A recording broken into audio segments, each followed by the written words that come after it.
오늘은 우리 예수님이 부활하신 날을 기념하고 또 기억하는 날입니다. 그래서 부활주일입니다. 오늘 특별히 부활주일을 통해서 우리의 죄와 사망 권세를 이기시고 무덤에서 승리해 주신, 다시 살아나신 우리 주 예수 그리스도의 은총이 저와 여러분, 우리들의 개인과 가정과 여러분의 생업과 하나로 커뮤니티 교회 위에 풍성하게 되시기를 예수님의 이름으로 축복합니다.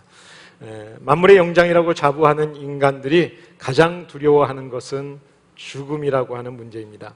여러분, 죽음이라고 하는 것은 우리 인간들에게 있어서 가장 두려운 문제이기 때문에 지금 이 순간에도 우리가 죽음을 향해서 한 걸음 한 걸음 가까이 가고 있다 하는 것을, 그 초조한 마음을 떨쳐버릴 수가 없죠.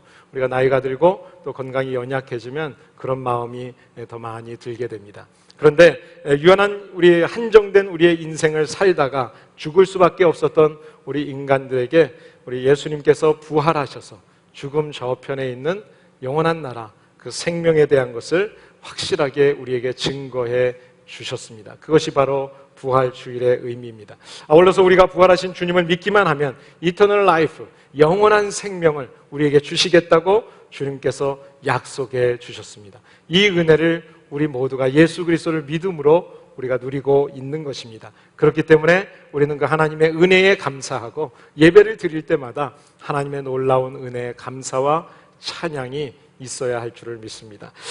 특별히 예수 믿는 사람들에게 있어서는 죽음이 끝이 아니고 영원한 세상을 향한 시작이라는 것을 우리는 믿고 있습니다. 왜냐하면 기독교 신앙의 중심에는 바로 예수 그리스도의 부활이라고 하는 이 역사적인 사실이 있기 때문에 그렇습니다.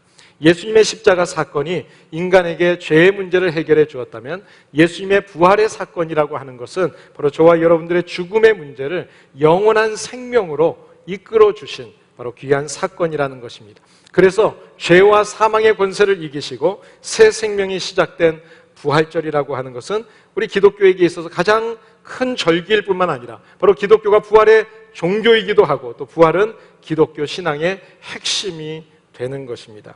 여러분, 마태복음 22장에 보시면 예수님께서 이제 십자가를 지시기 위해서 예루살렘으로 입성하실 때 사두개파 사람들이 부활의 교리를 가지고 예수님을 찾아왔습니다. 그리고 예수님과 논쟁을 벌이기를 시작합니다. 이 사두개인이라는 사람들은 어떤 사람들인가 하면 제사장들이에요. 그런데 그 부활을 인정하지 않고 부활을 인정하지 않을 뿐만 아니라 지금 현실이 너무 좋은 거예요. 물질, 소유에 대한 욕심 때문에 어떤 것하고도 늘 타협하는 사람들이었어요. 그러니까 제사장들이고 하나님 앞에 예배드리는, 하나님을 믿는다고 말은 하고 있지만 실제적인 그들의 삶 속에서 보면 외적인 모습은 늘 타락한 그런 세상적인 모습이 그대로 드러나 있는, 세상의 사람들과 전혀 다를 것이 없는 현실주의자들, 그들이 바로 사두개인들입니다. 원래 유대인의 관습에는 같은 집안의 형제 중에 형제가 죽어서 그 미망인이 생기게 되면 그 형제들이 그 미망인과 결혼을 하는 관습이 있었습니다. 그래서 그 미망인을 통해서 그 형제의 후손을 갖게 해주는 것이 그 당시의 관습이었어요. 바로 이 사두개파 사람들은 이 유대인들의 결혼 관습을 가지고 주님 앞에 찾아왔습니다. 그리고 주님을 이제 모함하려고 하는 그 의도를 가지고 논쟁을 벌이는 거예요. 그 내용은 이런 겁니다. 형제들이 있었는데 그 미망인이 형제와 함께 살다가 먼저 죽었어요. 그래서 형제들이 계속해서 그 미망인을, 그 여인을 계속 거두어 줬습니다. 그랬는데 결국은 다 죽었어요.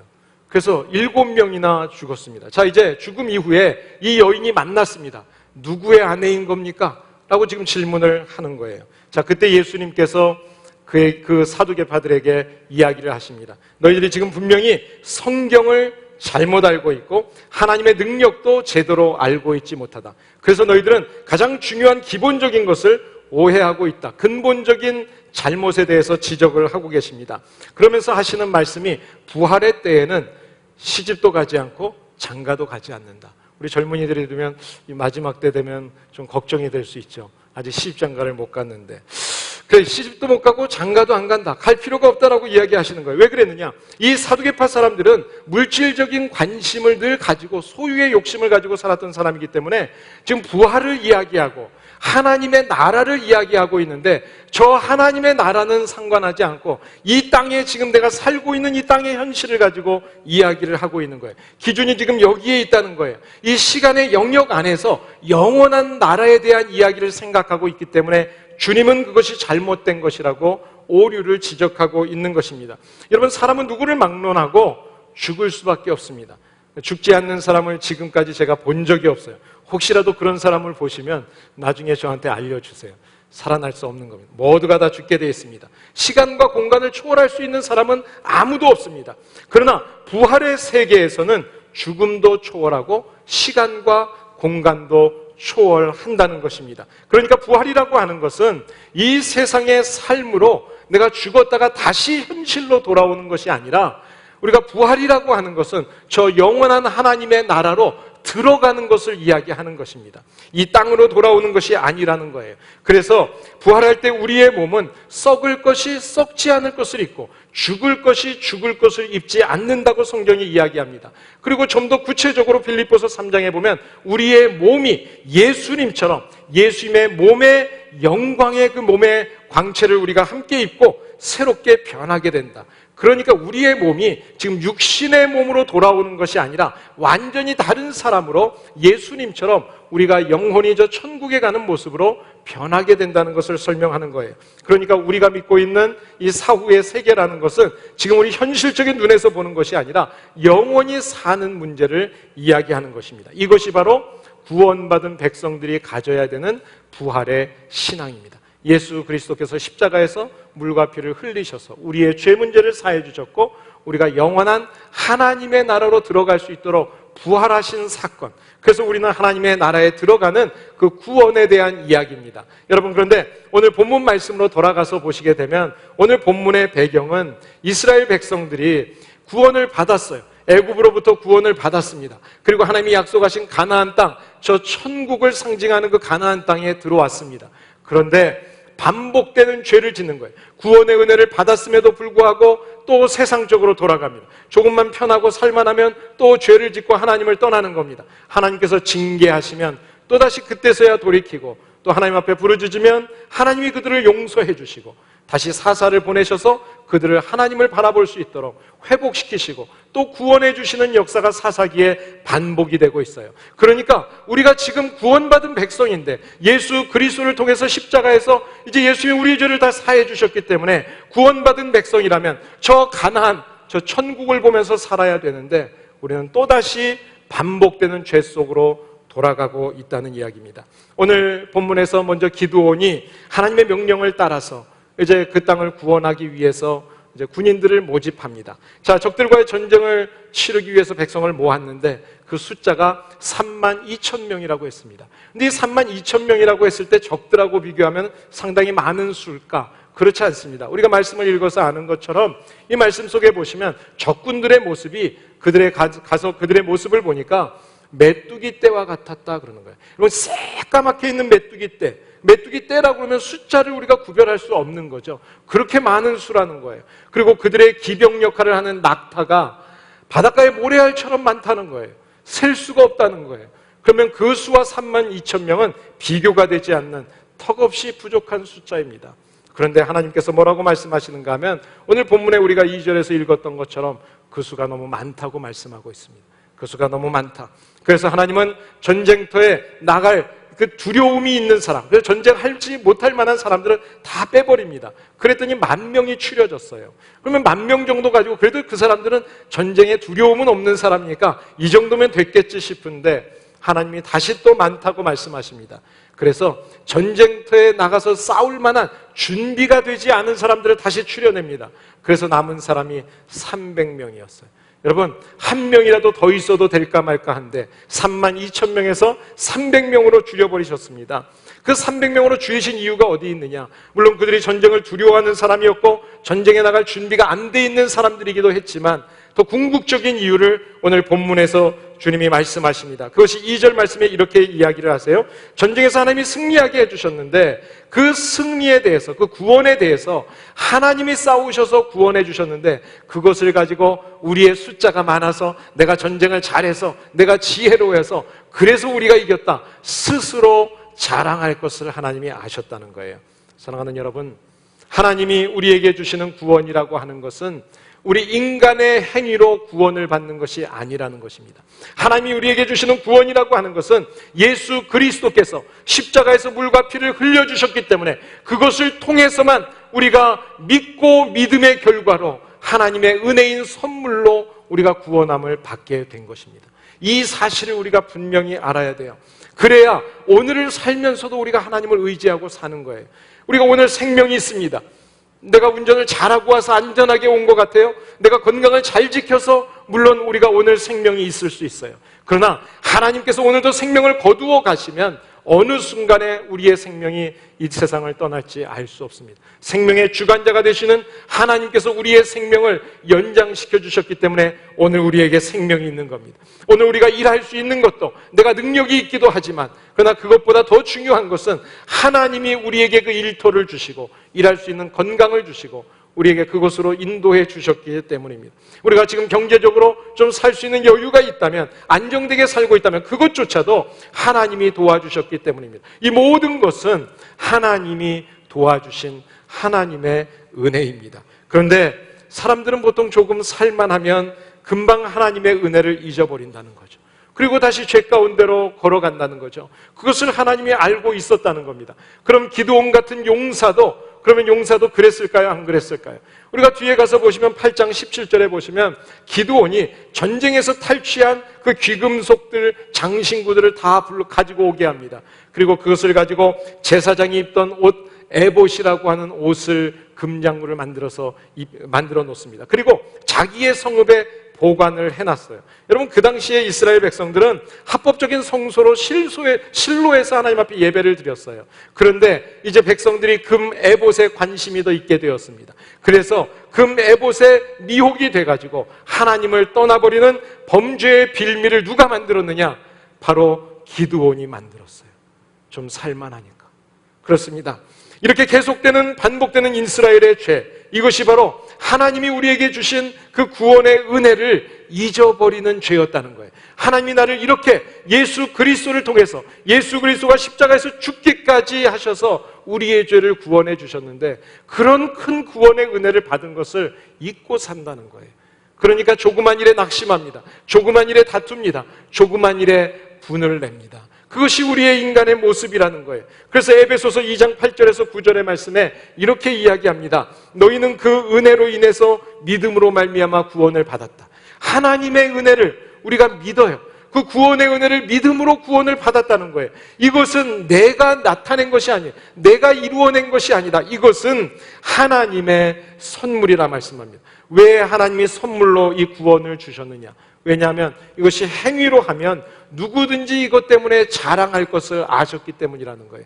사랑하는 여러분, 그래서 믿음으로 구원을 받은 우리들의 이 믿음조차도 하나님께서 하나님의 의지로, 나의 의지가 아니라 하나님의 의지로 주권적으로 주님이 주신 선물이라는 것을 분명히 기억하시기를 바랍니다. 그래서 요한복음 6장 44절에 보시면 주님이 이렇게 말씀합니다. 나를 보내신 아버지께서 이끌지 아니하시면 나에게 올 수 없다. 어떤 사람이든지 예수님을 믿고 예수님을 알게 되는 것조차도 하나님이 이끌어 주셔야만 가능하다는 거예요. 아무리 우리가 복음을 전해도 믿지 않는 사람들이 있어요. 듣지 않는 사람들이 있어요.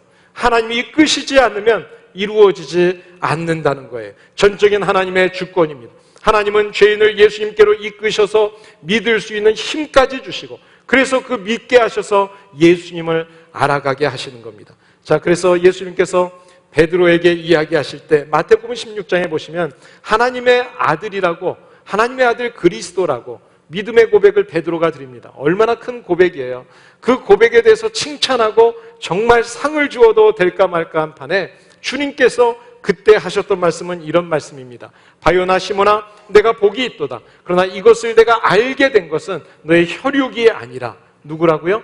그것조차도 하늘에 계신 내 아버지라고 말씀합니다.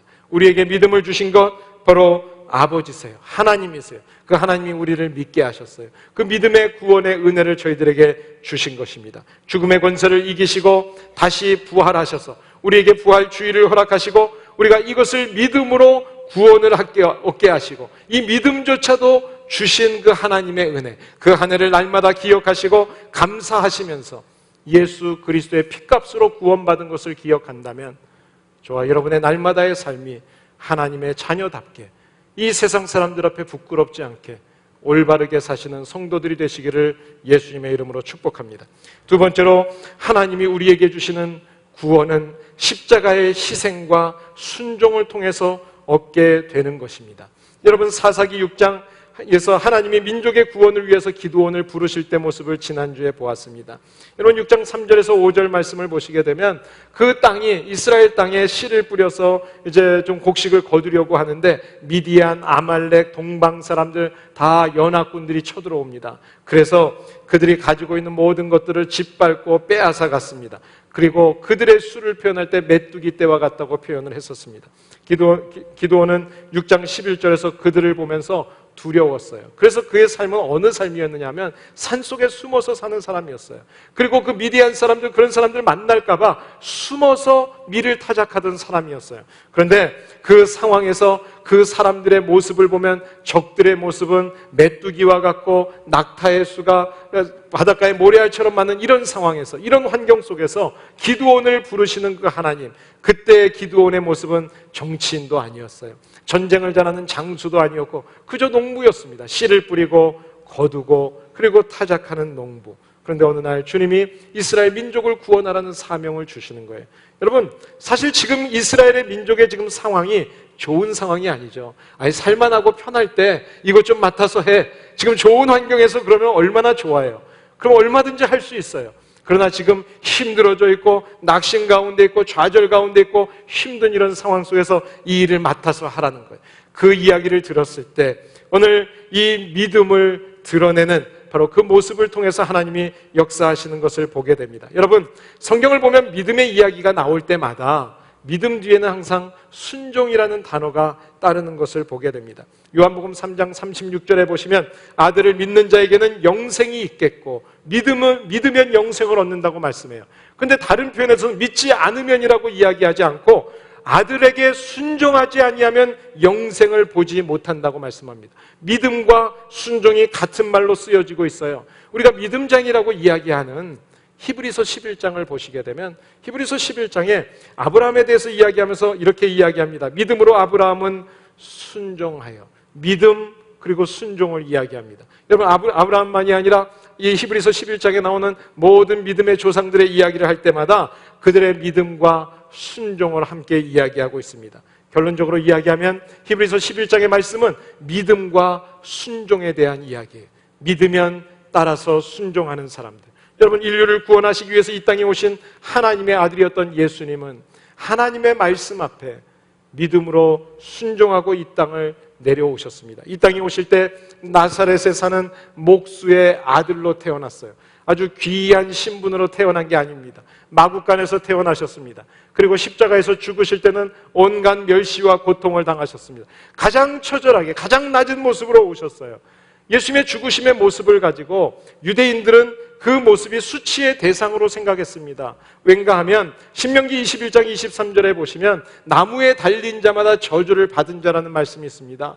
그 말씀을 알고 있기 때문에 예수님이 십자가에서 달리셨다는 것은 그것은 수치스러운 일이라고 생각을 했어요. 그런데 우리 예수님께서 십자가에서 우리 죄인들을 대신해서 죄가 없으신 분이 십자가에서 죽으심으로 하나님의 말씀 앞에 순종함으로 인해서 예수님의 순종이 십자가의 의미를 바꾸어 놓았습니다. 이전에는 십자가는 흉악한 죄인을 죽이는 저주의 십자가였다면 이제는 존귀와 영광과 찬양의 십자가로 바뀌었습니다. 그동안은 수치와 부끄러움의 상징이었다면 구원의 길을 활짝 여는 희망과 소망과 그리고 주님의 희생과 순종과 사랑의 십자가로 바뀌어졌습니다. 여러분, 참된 믿음이라고 하는 것은 항상 순종을 통해서 증명되는 거예요.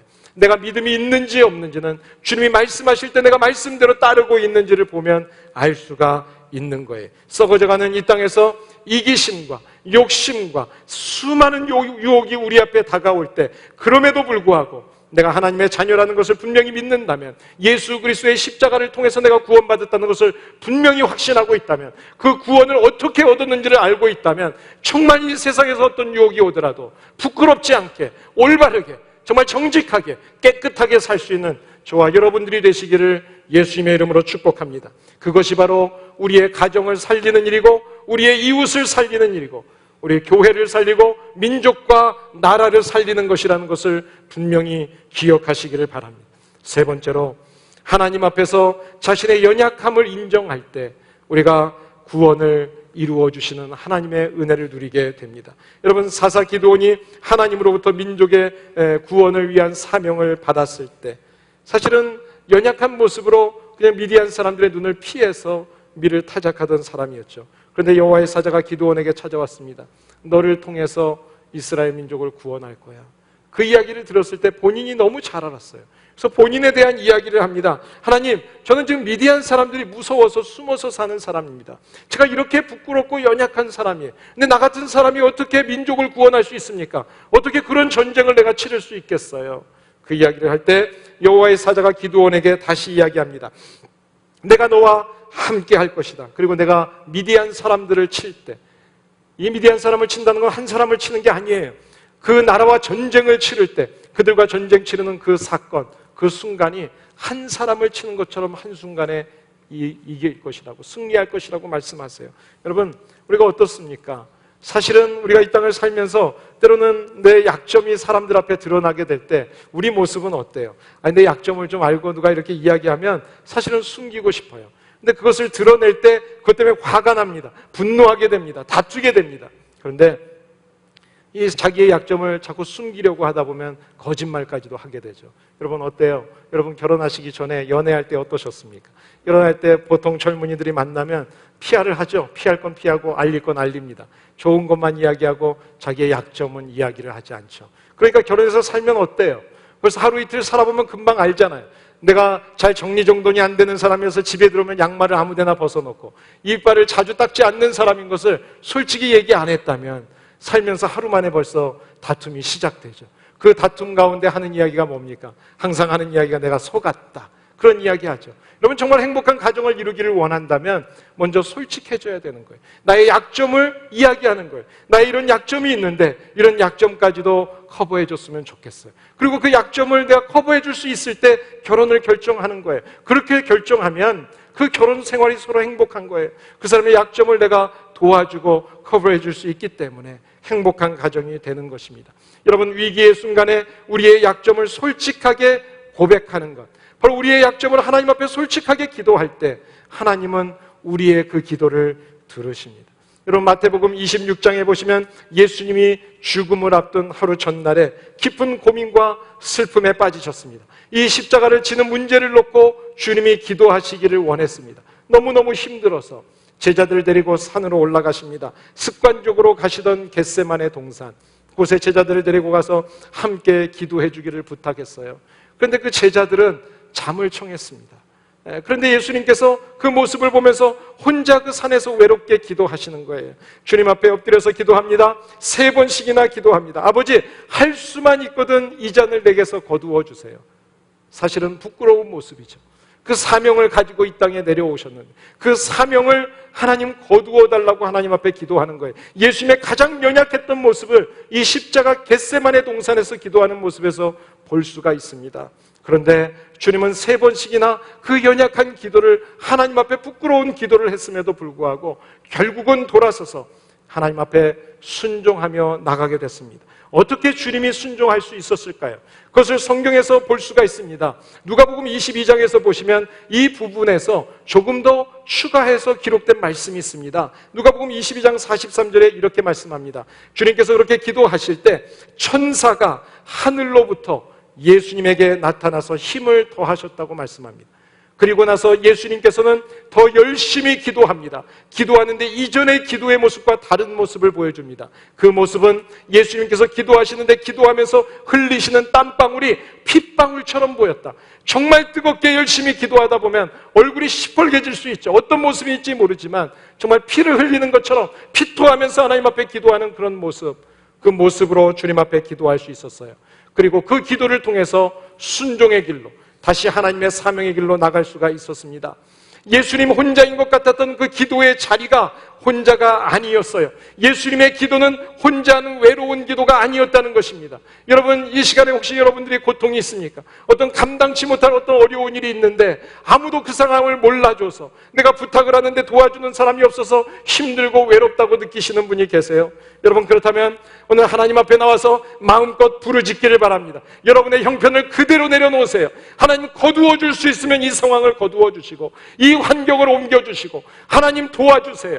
하나님 앞에 솔직하게 기도한다면 하나님이 우리의 기도를 들으시고 하나님은 응답해 주십니다. 하나님이 도와주십니다. 성령님을 보내어 주십니다. 우리의 마음에 위로를 주시고 용기를 주시고 기도의 동역자를 붙여주셔서 우리가 다시 일어날 수 있게 하실 것입니다.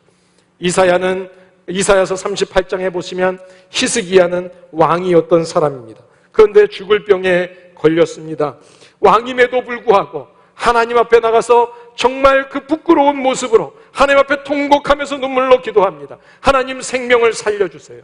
하나님 앞에 기도했을 때 하나님께서 왕의 기도를 들으시고 15년의 생명을 연장시켜 주셨어요. 여러분, 기도는 누구나 할 수 있는 거예요. 아이가 됐든 어른이 됐든 할아버지가 됐든 누구든 할 수 있어요. 어느 직분에 있든 기도할 수 있는 거예요. 기도할 이유가 있고 기도할 내용은 모든 사람들에게 있습니다. 그 기도를 누구에게 내어놓습니까?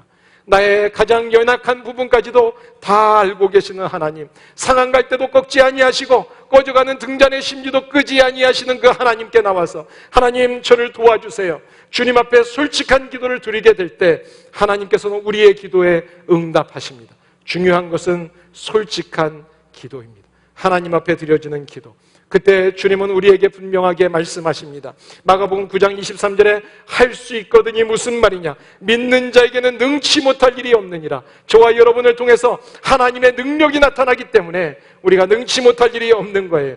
여러분, 에스더가 믿음으로 기도할 때 나라를 위기에서 건졌습니다. 한나가 믿음으로 기도할 때 낳지 못했던 아들을 낳았고 그 가문을 살렸습니다. 믿음의 기도는 어떤 위기도, 어떤 환난도, 어떤 고통도 극복할 수 있도록 도우시는 하나님의 힘이에요. 기도는 하나님의 능력이에요. 우리가 기도하면 모든 것을 이길 수 있습니다. 기도하면 반드시 살아날 수 있는 것을 믿으시기를 바랍니다. 어떤 상황 속에서도 함께 하시는 하나님의 능력. 우리가 기도할 때, 믿음으로 기도할 때 하나님은 우리의 환경을 바꾸어 주시는 거예요. 우리가 환경을 극복할 수 있도록, 환경에 적응할 수 있도록, 때로는 환경을 다스릴 수 있도록 우리가 기도할 때마다 하나님은 우리에게 새 힘을 주십니다. 여러분, 혹시라도 자녀의 문제로 힘든 분이 있으세요? 하나님 앞에 솔직하게 자녀의 문제를 가지고 기도해 보세요. 여러분, 눈물의 기도로 키우는 자녀는 절대로 떠나지 않습니다. 눈물의 기도로 키운 자녀들은 하나님이 반드시 지켜주십니다. 우리가 기도의 무릎으로 서 있는 가정은 반드시 하나님이 지켜주시고 그 가정을 하나님께서 사용하십니다. 기도의 무릎이 있는 교회, 하나님은 다시 일으켜 주실 것이고 다시 살려주실 것이고 하나님의 역사를 위해서 분명히 다시 사명의 길로 갈 수 있게 하실 것입니다. 구원의 하나님 앞에 나와서 믿음과 순종으로 솔직하게 하나님 앞에 기도할 때 우리가 가지고 있었던 옮길 수 없다고 생각했던 문제의 산, 고난의 산, 질병의 산, 환경의 산을 하나님께서 들어서 바다로 던져주시는 놀라운 능력을 경험할 수 있는 우리들의 믿음이 될 수 있기를 예수님의 이름으로 축복합니다. 예수님은 죽음을 이기시고 부활하셨습니다. 부활의 주님이 우리에게 소망이십니다. 예수님이 사셨기 때문에 우리도 절망 가운데서, 어둠 가운데서 빛이 되어지고 우리도 살아날 거예요. 우리도 부활할 거예요. 그렇기 때문에 우리는 지금 우리의 앞에 환경에 어떤 문제가 있다 할지라도, 우리를 넘어뜨리려고 하는 어떤 유혹이 있다 할지라도 거기에 넘어지지 않고 주님 앞에서 담대히 일어서서 믿음의 사람답게 살 수 있을 줄을 믿습니다.